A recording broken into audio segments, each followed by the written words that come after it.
Good afternoon everyone, welcome to TS Khan classes. আমি তোমাদের আর কে sir. তোমাদের চলছে লক্ষ্মীকান্ত সিরিজ পলিটির রিভিউজ গুলো দেখলাম, তোমাদের রিভিউজ গুলো আসছে এন্ড রিভিউজের শর্ত অনুযায়ী তোমরা যারা যারা ক্লাস দেখছো নোট ডাউন করবে এন্ড এই নোট ডাউন করতেই চলো একটা বা দুটো চ্যাপ্টার শেষ হয়ে যাবে। যখন আমি প্রিভিয়াস ইয়ারের কোয়েশ্চেন গুলো করাবো বিসিএস মেন্স বা প্রিলিমস এর, তখন তোমরা বুঝতে পারবে কি লেভেলের ক্লাস হতে চলেছে বা কি লেভেলের ক্লাস হচ্ছে। চলো, আমাদের হিস্টোরিক্যাল ব্যাকগ্রাউন্ড ইন্ডিয়ান পলিটির একটা চ্যাপ্টার ডান হয়ে গেছে। মেকিং অফ ইন্ডিয়ান কনস্টিটিউশনের আমি বলে দিচ্ছিলাম টেলিগ্রাম গ্রুপে তোমাদেরকে পিডিএফ প্রোভাইড করে দেওয়া হবে। সেটা এখন না, 10-15 দিন পরে সেটা প্রোভাইড করে দেবো। এরপরে ইম্পর্টেন্ট চ্যাপ্টার আছে যেটা ফার্স্ট দিনের ক্লাসের শর্ত অনুযায়ী, সেই চ্যাপ্টারের নাম হচ্ছে আমাদের কি? চ্যাপ্টারের নাম হচ্ছে salient features of Indian constitution.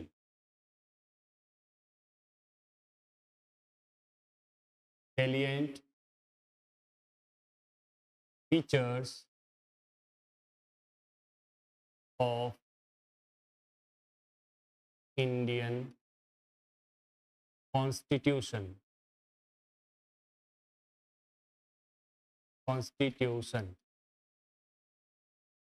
এটা হচ্ছে আমাদের নেক্সট চ্যাপ্টার, নেক্সট টপিক।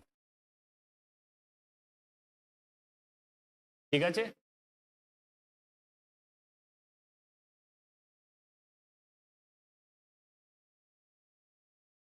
মানে ভারতীয় সংবিধানের মূল বৈশিষ্ট্যগুলো কি আছে, মূল বৈশিষ্ট্যগুলোই আজকে আমাদের টপিক আছে, আজকে আমাদের চ্যাপ্টার আছে। এর মধ্যে এক একটা পয়েন্ট ধরবো, সেই বৈশিষ্ট্য অনুযায়ী যেরম ভাবে আমি পড়াচ্ছি সেরম ভাবেই পড়বে, সেরম ভাবেই নোট ডাউন করবে। ফার্স্ট বৈশিষ্ট্যের মধ্যে আছে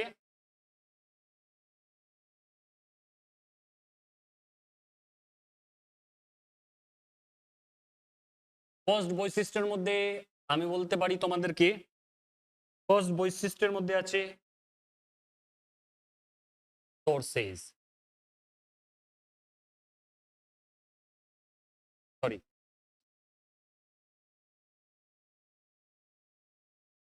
সবচেয়ে ইম্পর্টেন্ট আছে যেটা, সেটা হচ্ছে লেন্দিয়েস্ট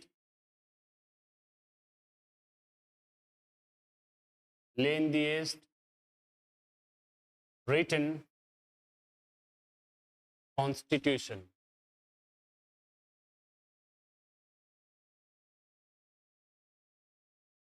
ভারতীয় সংবিধান হচ্ছে পৃথিবীর সবচেয়ে বড় লিখিত সংবিধান।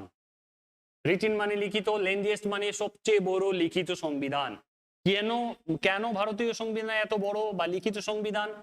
এর রিজন গুলো কি কি আছে? এর রিজন দেখুন, ফার্স্ট আছে আমাদের government of India act.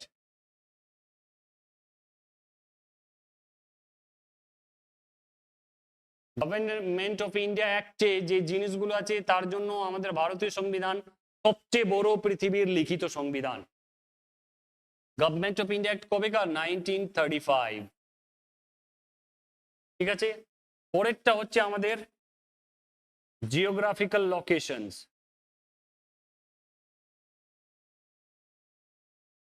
Geographical locations, geographical লোকেশনের মধ্যে কি?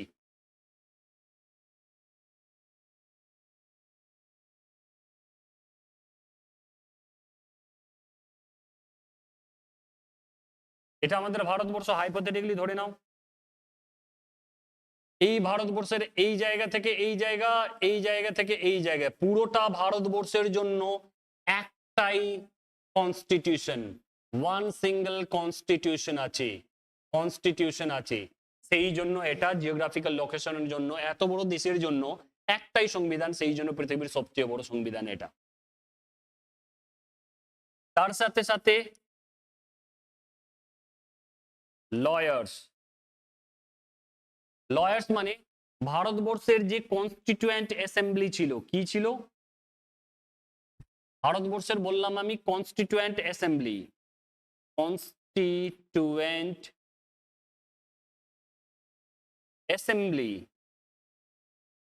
এই কনস্টিটিউয়েন্ট অ্যাসেম্বলিতে সবাই কিন্তু লয়ার্স ছিল, সবাই কিন্তু অ্যাডভোকেট ছিল, লয়ার্স ছিল। এই লয়ার্স গুলো এতটাই ডিবেট করেছে ভারতীয় সংবিধান কিরম হবে, কত বড় হবে, কি কি জিনিস ভারতীয় সংবিধানে আমরা নেব, কি কি জিনিস বাদ দেব, এইসব ডিসকাশনের মধ্যে গিয়ে আমরা ভারতবর্ষের সংবিধানে সবচেয়ে ভালো ভালো জিনিস নিয়েছি, সেই জন্য আমাদের ভারতীয় সংবিধান সবচেয়ে বড় হয়ে গেছে। ঠিক আছে, এই রিজনের জন্য আমাদের ভারতীয় সংবিধান সবচেয়ে বড় সংবিধান। ফার্স্ট পয়েন্ট আছে ল্যার্জেস্ট রিটেন কনস্টিটিউশন, লিখিত সবচেয়ে বড় সংবিধান হচ্ছে ভারতের। কারণটা হচ্ছে গভর্নমেন্ট অফ ইন্ডিয়া অ্যাক্ট, এত বড় একটা অ্যাক্ট, তার মধ্যে থেকে আমরা নিয়েছি। দেন এত বড় একটা দেশের জন্য একটা সংবিধান, আর এতগুলো লয়ার মিলে ডিবেট করছে কি আমাদের সংবিধানে কি কি বিশ্বের প্রত্যেকটা দেশের ভালো ভালো জিনিসগুলো আমাদের সংবিধানে দেবো, সেই জন্য তো অটোমেটিকলি ভারতীয় সংবিধান বড় হবে। সেই জন্য ল্যার্জেস্ট রিটেন কনস্টিটিউশন। পরের পয়েন্টটা হচ্ছে আমাদের drawn from various sources, drawn from various sources.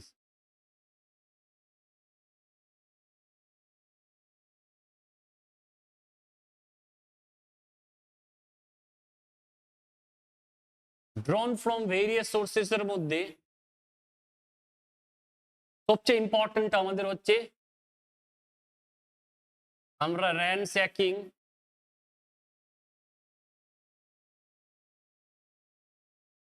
other constitution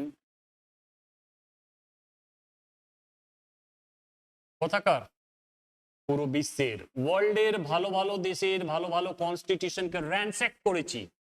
sir আম্বেদকরের কথা র্যানস্যাক করা মানে সেই ভালো পৃথিবীর যে ভালো ভালো দেশের কনস্টিটিউশন আছে, সংবিধান আছে, তাদের ভালো ভালো জিনিসকে র্যানস্যাক করে আমরা নিজেদের সংবিধানে নিয়ে নিয়েছি।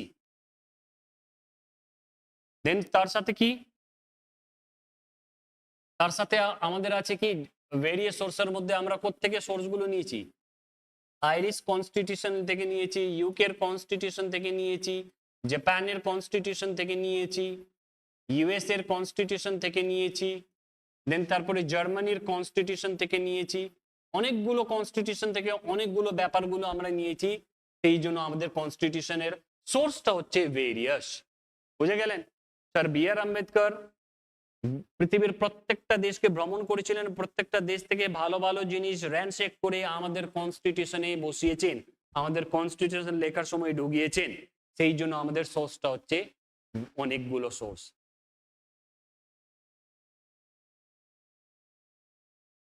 পরের পয়েন্টে যদি বলা হয় তাহলে আমাদের হবে সংবিধান আমাদের কি ব্লেন্ড অফ বোথ,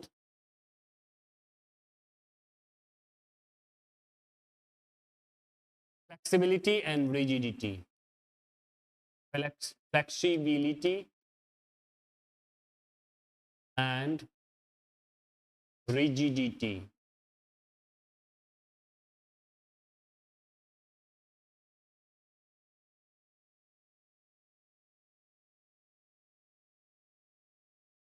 এটা হচ্ছে আমাদের ভারতীয় সংবিধান। এবার এর মধ্যে কাহিনীটা কি আছে, এর মধ্যে কাহিনী আছে দুটো। এক, ইউএস এর সংবিধান আছে কি খুবই রিজিড, খুবই কঠিন, এটাকে অ্যামেন্ডমেন্ট আপনি করতে পারেন না। ইউএস এর সংবিধান টিল নাও বোধহয় 16 না 17 বার অ্যামেন্ড হয়েছে, 200 বছরের উপরে পার করে দিয়েছে, 16 বা 17 বার অ্যামেন্ডমেন্ট হয়েছে। আমাদের কত অ্যামেন্ডমেন্ট, 100-র উপরে আমরা অ্যামেন্ডমেন্ট করেছি 75 বছরে। অ্যান্ড এর সাথে সাথে ইউকের সংবিধান যেটা আছে সেটা খুবই ফ্লেক্সিবল। আমরা কি করলাম, আমাদের ইন্ডিয়ার সংবিধানকে কি করলাম, আমাদের ইন্ডিয়ার সংবিধানের কিছু পার্টকে সাম পার্ট কিছু পার্ট আমরা ইজিলি অ্যামেন্ড করতে পারি, কিছু পার্টকে আমরা রেখে দিয়েছি ফ্লেক্সিবল।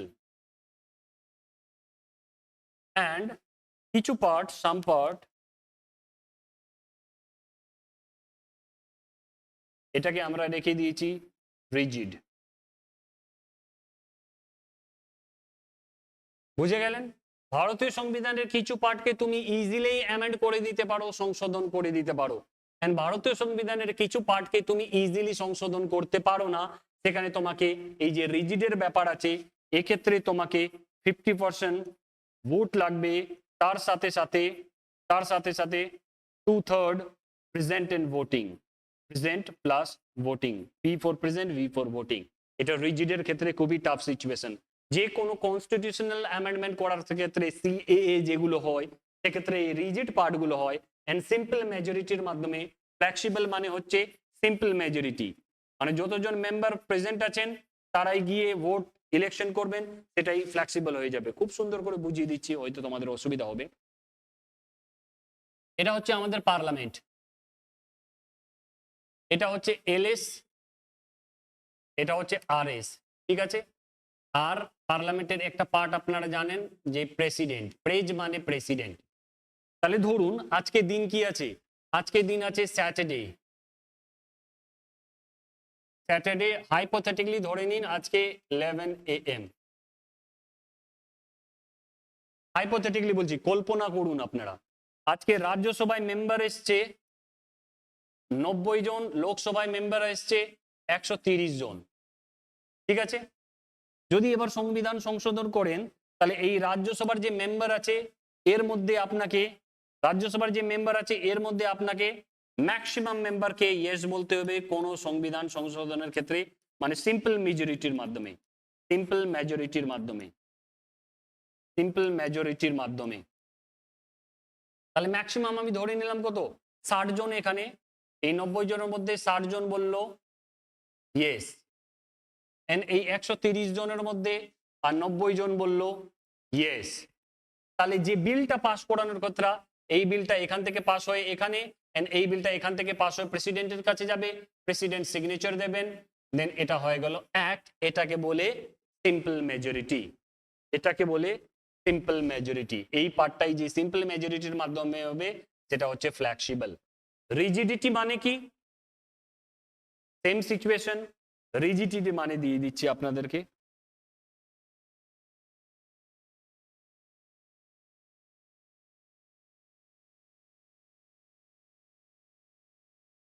এটা হচ্ছে আমাদের,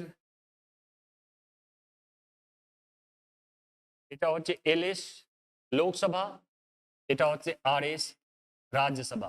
রাজ্যসভার স্ট্রেংথ হচ্ছে 245 এন্ড লোকসভার রাইট নাও স্ট্রেংথ হচ্ছে 543।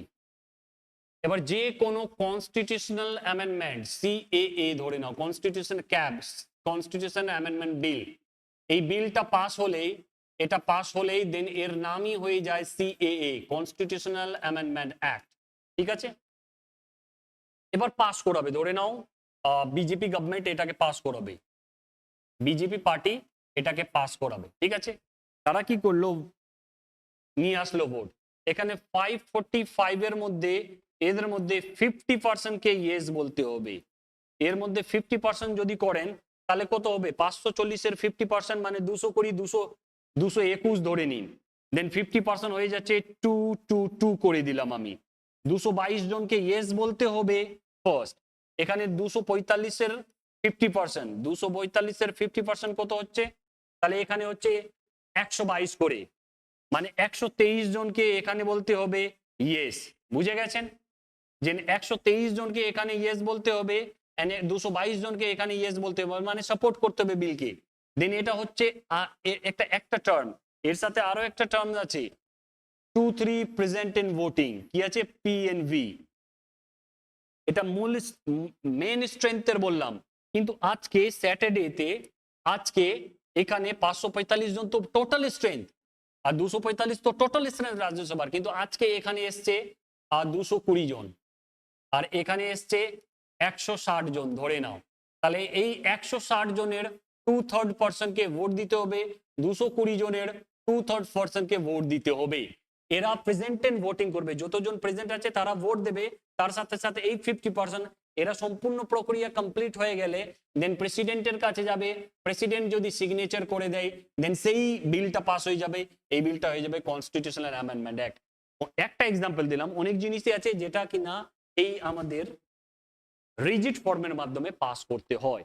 এটা ছিল আমাদের রিজিড এন্ড ফ্লেক্সিবিলিটি। যেহেতু আমাদের কিছু পার্ট রিজিড আছে, কিছু পার্ট ফ্লেক্সিবল আছে, সেই জন্য আমাদের blend of both, flexibility and rigidity দুটোই সংবিধান আছে। কিন্তু ইউএস এর ক্ষেত্রে ইউএস এর সংবিধান রিজিড, ইজিলি পাস করাতে পারবেন না। ইউকে এর ক্ষেত্রে ইজিলি আপনি পাস করাতে পারবেন। আমাদের ক্ষেত্রে কিছু পার্ট রিজিড আছে, কিছু পার্ট ফ্লেক্সিবল আছে। Clear sir? I hope picture is clear. Then তারপরে 4th নাম্বার পয়েন্ট, ফোর্থ হচ্ছে parliamentary form of government. Parliamentary form of government.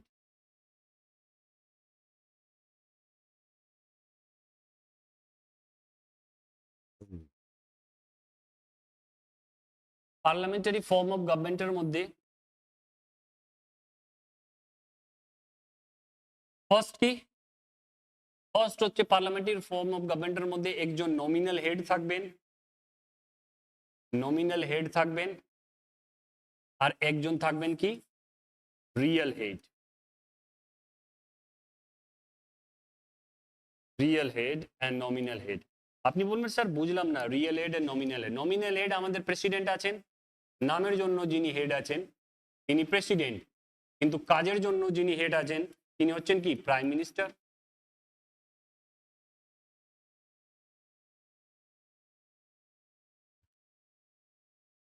দেন এর সাথে majority party rule, party rule. যে পার্টি লোকসভার ইলেকশনে, লোকসভায় যে পার্টি লোকসভায় 273 প্লাস সিট পাবে, 273 প্লাস সিট পাবে, এই গভর্নমেন্ট গঠন করবে। এখন আমাদের ইলেকশন হচ্ছে, এই ইলেকশনের মধ্যে যেই পার্টি বিজেপি হোক কংগ্রেস হোক যারাই 273 প্লাস সিট পাবে তাদেরই সরকার গঠন হবে কেন্দ্রে। এটা পার্লামেন্টারি ফর্ম অফ গভর্নমেন্টের নিয়ম। দেন কি এক্সিকিউটিভকে, এক্সিকিউটিভ মানে সরকারকে, সেন্ট্রাল গভর্নমেন্টকে, executive responsible to legislature, to legislature মানে পার্লামেন্টের কাছে অলওয়েজ রেসপন্সিবল থাকতে হবে, মানে জবাবদিহি করতে হবে। তুমি কোনো আইন এনেছো, দেন পার্লামেন্টে সেই আইনের অ্যান্সার দিতে হবে, পার্লামেন্টে ডিবেট হবে। তার সাথে সাথে মিনিস্টারদেরকে মেম্বার থাকতে হবে, মিনিস্টারদেরকে মেম্বার থাকতে হবে কোথাকার, লেজিসলেচারের মেম্বার থাকতে হবে, লেজিসলেচারের।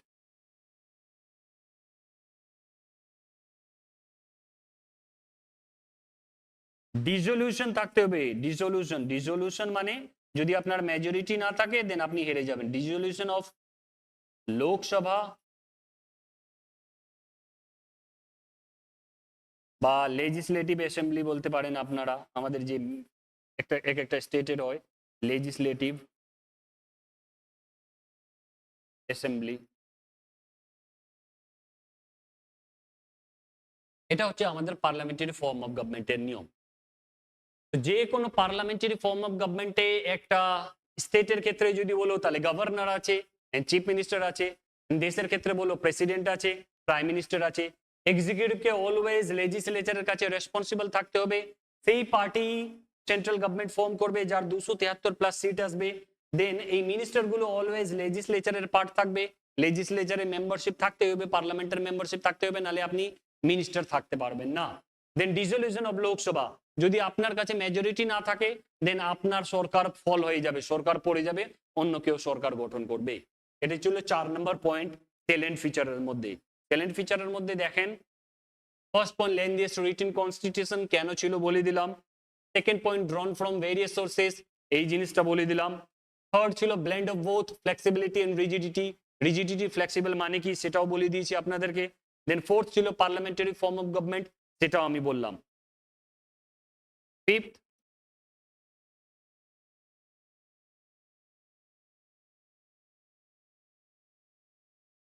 ফেডারেল সিস্টেম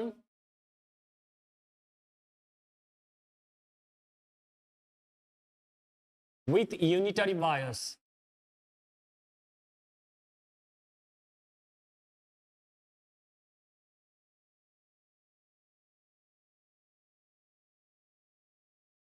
মানে কি বলছি দেখো এখানে দুটো টার্ম আছে। ফার্স্ট টার্ম বলছে ফেডারেল সিস্টেম, দেন বলছে ইউনিটারি সিস্টেম। দেন দুটোই আমরা এখানে ভাগ করে দিচ্ছি। ফেডারেল সিস্টেম কাকে বলবো আমরা, ফেডারেল সিস্টেম দেন আপনার ইজি হয়ে যাবে বোঝার ক্ষেত্রে। দুটো পয়েন্ট আছে, দুটো পয়েন্টকে এক এক করে আলোচনা করে দিচ্ছি, দেন আপনি ইজি হয়ে যাবে আপনার। ফেডারেল সিস্টেম মানে যেখানে দুটো গভর্নমেন্ট থাকবে। দুটো গভর্নমেন্ট নেই আমাদের, অবভিয়াসলি আছে স্যার, একটা সেন্ট্রাল গভর্নমেন্ট আছে, সেন্ট্রাল গভর্নমেন্ট আছে, একটা আছে স্যার আমাদের স্টেট গভর্নমেন্ট। নেই? আপনারা বলবেন হ্যাঁ স্যার আছে। Then supremacy of constitution, supremacy of constitution, কনস্টিটিউশনের সবচেয়ে প্রধান, কনস্টিটিউশনের সার্বভৌমত্ব চলবে। দেন সুপ্রিমেসি অফ জুডিশিয়ারি, কোর্টগুলো যাই বলবে সেটাই শুনতে হবে আপনাকে, সুপ্রিমেসি জুডিশিয়ারি। রিজিড কনস্টিটিউশন, এটাও ফেডারেল সিস্টেমের একটা রিজিড কনস্টিটিউশন, এটাও একটা পাওয়ার, কনস্টিটিউশন। ডুয়াল গভর্নমেন্ট থাকবে, সুপ্রিমেসি অফ কনস্টিটিউশন থাকবে, সুপ্রিমেসি অফ জুডিশিয়ারি থাকবে, রিজিড কনস্টিটিউশন থাকবে। এগুলো ফেডারেল সিস্টেমের নেচার। ইউনিটারি সিস্টেমের নেচার কি? যদি বলো তুমি ইউনিটারি সিস্টেমের, ইউনিটারি মানে কি? ইউনিটারি মানে আপনারা দেখে নিন, ইউনিটারি মানে মানে হচ্ছে ফার্স্ট সিঙ্গেল সিটিজেনশিপ। পুরো দেশের জন্য, পুরো ভারতবর্ষের জন্য একটাই সিটিজেনশিপ থাকবে, সিটিজেনশিপ থাকবে, সেটা হচ্ছে ইন্ডিয়ান সিটিজেনশিপ। দেন সিঙ্গেল কনস্টিটিউশন, পুরো ভারতবর্ষের জন্য একটাই সংবিধান থাকবে, কনস্টিটিউশন। দেন তার সাথে সাথে কি? গভর্নর, ভারতবর্ষের গভর্নরকে কে নিয়োগ করে? President of India. গভর্নর সবগুলো স্টেটের রিপোর্ট প্রেসিডেন্ট অফ ইন্ডিয়াকে দেয়, তাহলে একজন মানুষকে দিচ্ছে, সেই জন্য ওখানে ইউনিটারি হয়ে যাচ্ছে। তার সাথে সাথে all India services, is IPS যে হয়, অল ইন্ডিয়া সার্ভিসেস, তারা কারা? এই আইএস আইপিএস হয়, এরাই তো সেন্ট্রাল গভর্নমেন্টের অ্যাপয়েন্টি। সেন্ট্রাল গভর্নমেন্ট এদেরকে অ্যাপয়েন্ট করে এক একটা স্টেটের জন্য, এক একটা ডিস্ট্রিক্টের জন্য, এরা সবগুলো রিপোর্ট সেন্ট্রাল গভর্নমেন্টকে দেয়। সেই জন্য এটা হচ্ছে ইউনিটারি ফিচার, এন্ড এটা হচ্ছে ফেডারেল সিস্টেম। তাহলে federal system with unitary bias, দুটোরই নেচার আমি আপনাদেরকে বলে দিলাম, এটা আপনারা মনে রাখবেন। Federal system with unitary bias মানে কি হয়। দেন পরেরটা আছে আমাদের, কত নম্বর পয়েন্ট ছিল এটা? 5, 6। 6 নম্বর পয়েন্ট আমাদের হচ্ছে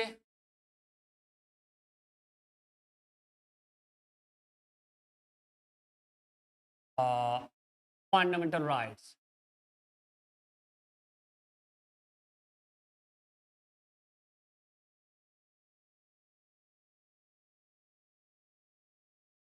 ফান্ডামেন্টাল রাইটস কি? ফান্ডামেন্টাল রাইটস হচ্ছে একটা দেশে একজন মানুষকে থাকার জন্য যে যে রাইটস দরকার, সেই সেই রাইটস ওই দেশ ওই মানুষকে দেবে, নালে ওই মানুষ বাঁচতে পারবে না, এটাকেই বলে ফান্ডামেন্টাল রাইট।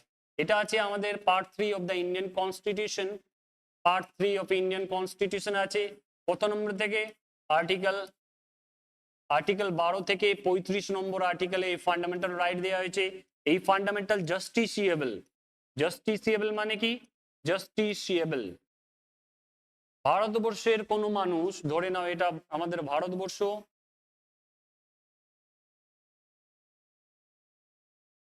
ভারতবর্ষের কোন মানুষ, ধরে নাও এখানে তুমি আছো, তোমার কেউ ফান্ডামেন্টাল রাইট ভায়োলেট করলো, তোমার কে ফান্ডামেন্টাল রাইট ভায়োলেট, ধরে নাও তোমাকে পুলিশ অ্যারেস্ট করেছে, পুলিশ তো একটা স্টেট।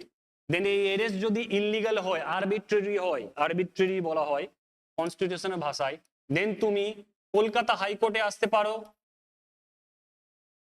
ক্যালকাটা হাইকোর্টে আসতে পারো, তুমি ক্যালকাটা হাইকোর্টে আসতে পারো, নালে তুমি এখান থেকে আবার দিল্লি সুপ্রিম কোর্টেও যেতে পারো, সুপ্রিম কোর্টে যেতে পারো, যেহেতু তোমার ফান্ডামেন্টাল রাইট ভায়োলেট হয়েছে, এতটাই পাওয়ারফুল। দেন সুপ্রিম কোর্টে তুমি আর্টিকেল 32 এর আন্ডারে যেতে পারো, ক্যালকাটা হাইকোর্টের 226 এর আন্ডারে তুমি যেতে পারো। এই ফরম্যাট যেহেতু তুমি ডিরেক্টলি চলে যেতে পারো, সেই জন্য এটাকে বলে জাস্টিসিয়েবল পার্ট, ফান্ডামেন্টাল রাইটস। এটা ছিল আমাদের। দেন এরপরে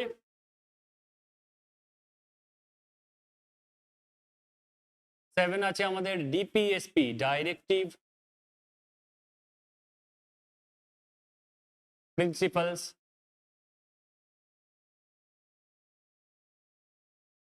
of state policy. Directive principles of states policy.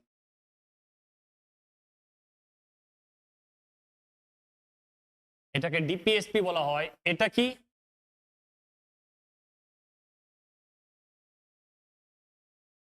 এটা হচ্ছে নন জাস্টিসিয়েবল।